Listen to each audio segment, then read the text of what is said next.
What hidden details pay homage to the original Sharkboy movie? What funny story led to Guppy wearing glasses in the shark frenzy mode?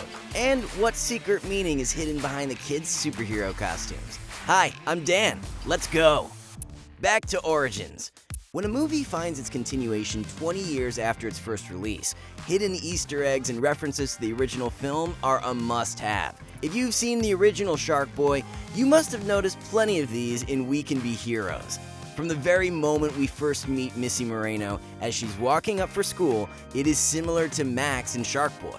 Her whole room is also a reference. Almost everything is space-themed, including her PJs, bed decor, and frame constellations. Look at her bedside table. There is a Heroics alarm clock featuring Sharkboy and Lavagirl, and the voice singing "Wake Up, Sleepyhead" is obviously similar to Max's wake-up alarm. And finally, when it comes to breakfast time, Missy turns out to be a fan of Great White Bites cereal, again, similar to Max in the original movie.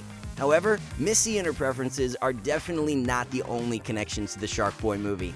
Talking about adult heroes, after they are captured by the aliens, Miracle Guy mocking Sharkboy about the song is also an Easter egg. Why don't you cheer us up by singing one of those little songs you sing so well, Sharkboy?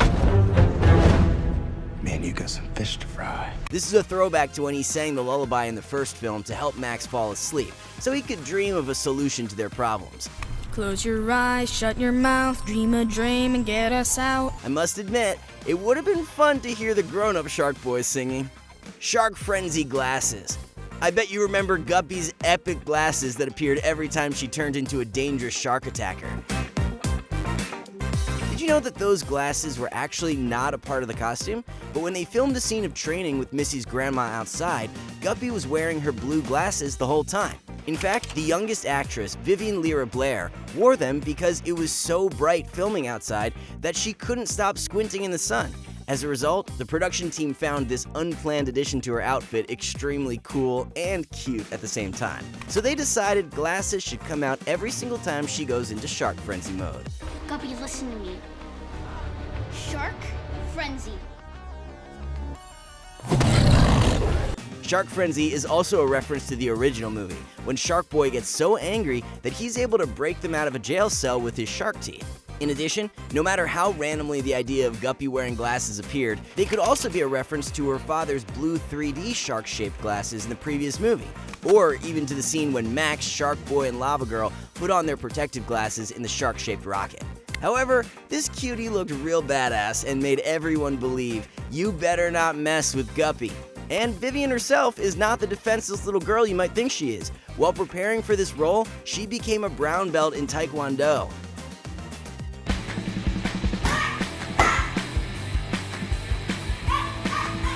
That's indeed a future action movie star. More of Guppy.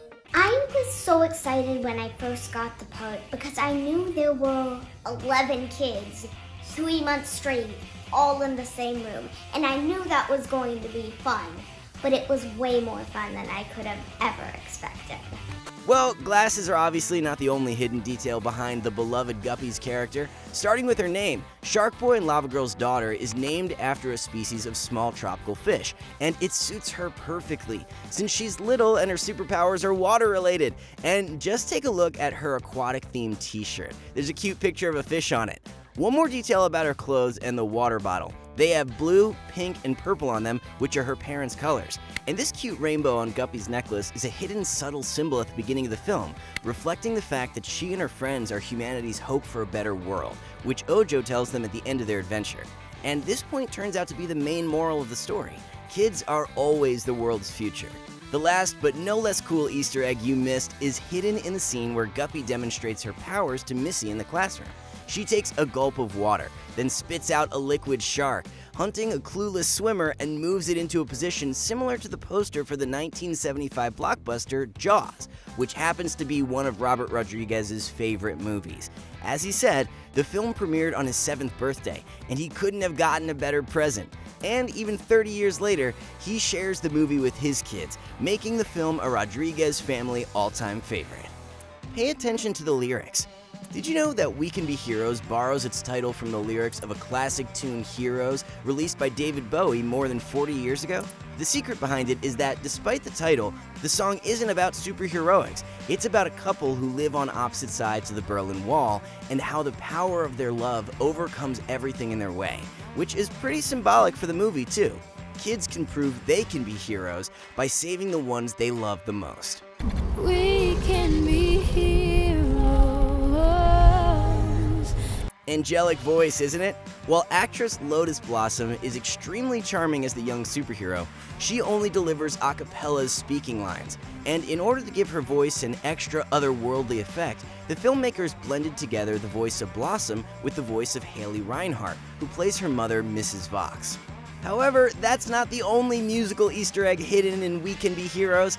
You may have noticed that when the kids fight their way through the halls of the alien spaceship, a cappella sings, "We're gonna make it after all." That's not a random lyric, but a line from Sonny Curtis's Love Is All Around, which serves as a hint that they'll undoubtedly complete their mission.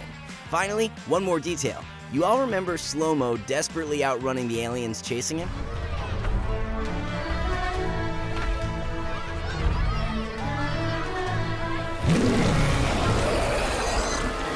Right then, a cappella starts singing the iconic theme to the Oscar-winning movie about British athlete runners competing for the Olympics in the late 1920s, which is also symbolic since Slo-Mo ran like a true champion.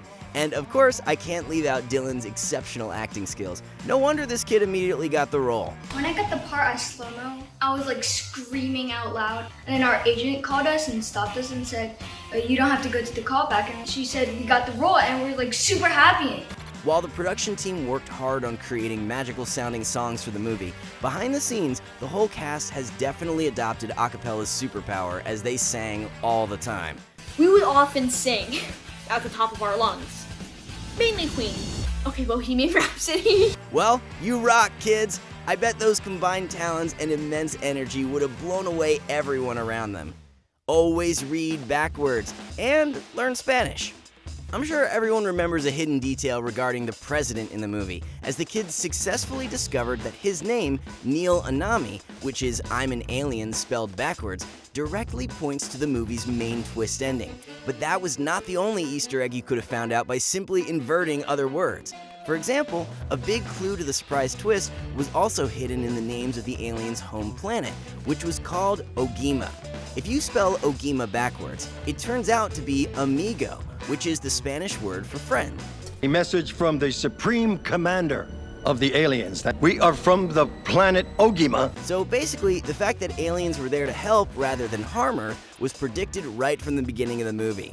One more Spanish quibble is hidden in the alien commander's name, Ojo, which is translated as an eye and can also mean insight, both of which fits her character perfectly, as she's able to predict the future. But that's not all. The word Ojo is also sometimes used in Spanish to warn someone to watch out, which is actually an incredible hidden clue since Ojo isn't what she seems to be from the very beginning.